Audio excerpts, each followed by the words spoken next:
Right ఇక news details. AP CM చంద్రబాబుకు తెలంగాణ మంత్రి పొన్నం ప్రభాకర్ బహిరంగ లేఖ రాశారు. ప్రజల ఆకాంక్షలకు అనుగుణంగా రాష్ట్ర విభజన జరిగిందని, రెండు తెలుగు రాష్ట్రాలు అభివృద్ధి చెందుతున్నాయంటూ కూడా మంత్రి పొన్నం ప్రభాకర్ పేర్కొన్నారు.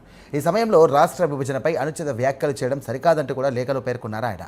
ఇక ఇన్నేళ్ల తర్వాత రాష్ట్ర విభజనపై మాట్లాడడం ఏంటి అంటూ ఆయన ప్రశ్నించారు.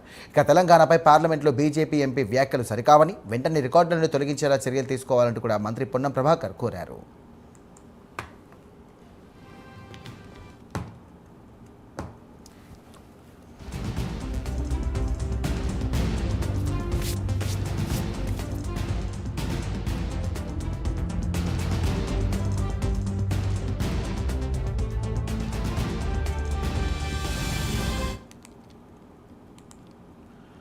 రైట్ ఏపీ సీఎం చంద్రబాబుకు తెలంగాణ మంత్రి పొన్నం ప్రభాకర్ బహిరంగ లేఖ రాశారు. ప్రజల ఆకాంక్షలకు అనుగుణంగా రాష్ట్ర విభజన జరిగిందంటూ కూడా, రెండు తెలుగు రాష్ట్రాలు అభివృద్ధి చెందుతున్నాయంటూ కూడా మంత్రి పొన్నం ప్రభాకర్ పేర్కొన్నారు. ఇటీవల తేజస్వి యాదవ్ చేసినటువంటి ఒక వ్యాఖ్యలు సరికావంటూ కూడా ఆయన పేర్కొన్నారు. అవి రికార్డుల నుండి తొలగించే విధంగా కూడా చర్యలు తీసుకోవాలని ఈ సందర్భంగా పొన్నం ప్రభాకర్ లేఖలో పేర్కొన్నారు. ఇదే అంశానికి సంబంధించి మరిన్ని డీటెయిల్స్ అందించడానికి మా కరెస్పాండెంట్ అజీం సిద్ధంగా ఉన్నారు. అజీం,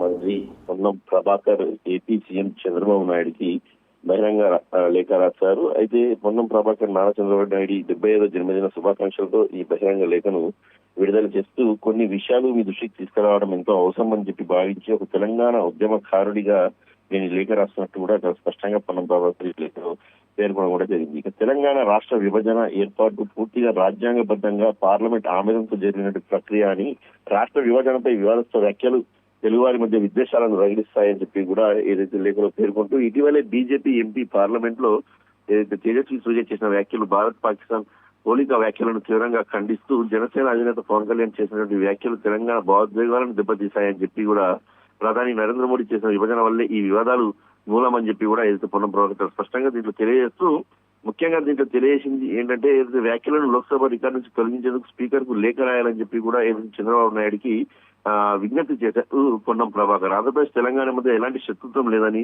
ప్రజలు అన్నదమ్ముల్లా ఉంటున్నారని చాలా స్పష్టం చేశారు. ఇక రెండు తెలుగు రాష్ట్రాల్లో పోటీగా అభివృద్ధికి చెందుతున్న దేశానికి ఆదర్శంగా నిలుస్తున్నాయని, విభజనను భారత్ పాకిస్తాన్ తో పోల్చడం పూర్తిగా తప్పుదారి పట్టించే వ్యాఖ్యగా అవుతుందని చెప్పి కూడా వారు గుర్తు చేస్తూ మాట్లాడారు. ఇక తొలి మలి దశ ప్రత్యేక ఉద్యమాలు వందలాది మంది అమరావతి ప్రాంతాలు చేసే ప్రపంచానికి తెలిసిన విషయమే అని చెప్పి కూడా, నీళ్లు నిధులు నియామకాలు జరుగుతున్న అన్యాయాన్ని సరిదిద్దాలని కోరుతూ జరిగిన పోరాటాలకు ఉద్యమకారులకు వీరు ప్రత్యక్ష సాక్షిగా నిలిచారని చెప్పి కూడా చెప్పారు. సో ఇవన్నీ కూడా పరిగణలోకి తీసుకోవాలి. సో ఆంధ్రప్రదేశ్ ఏర్పడి ఎవరి రాష్ట్రం వాళ్ళకి ఎవరి దారి వారైన పుష్కరం కాలం దాటిపోయింది.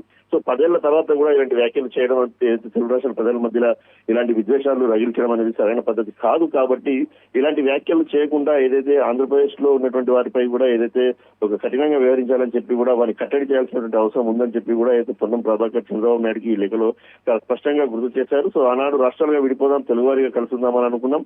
దశాబ్దాల ప్రజల ఆకాంక్షల మేరకు తల్లి సోనియా గాంధీ ఇచ్చినటువంటి తెలంగాణ ఇది రాజ్యాంగబద్ధంగా జరిగింది. సంబంధించి రెండు తెలుగు రాష్ట్రాల ప్రజలు అన్నదమ్ములు ఐక్యంగా కలిసి ఉంటున్నాం. సో ఇలాంటి సమయంలో ఏపీకి చెందిన వారు కావచ్చు, ఇతరులు కావచ్చు, ఇలాంటి వ్యాఖ్యలు చేసి రెండు రాష్ట్రాల మధ్య అన్నదమ్ములుగా కలిసి ఉంటున్న వారిపై ఇలాంటి వ్యాఖ్యలు చేసి ఏదైతే వారిని రెచ్చగొట్టేటువంటి ప్రయత్నం జరుగుతుంది. కాబట్టి ఇలాంటి వ్యాఖ్యలను కట్టడి చేయాల్సిన అవసరం ఎంతైనా ఉందని చెప్పి కూడా పొన్నం ప్రభాకర్ కోరుతూ, ఇప్పుడు రాష్ట్ర విభజనపై వివక్షంగా మాట్లాడడం, అనుచిత వ్యాఖ్యలు చేయడం అనవసరంగా దేశాలు రెచ్చగొట్టడం ఎవరికి మంచిది కాదని చెప్పి కూడా ఈ లేఖలో పేర్కొనడం జరిగింది. Sairam. Right, thank you Azeem.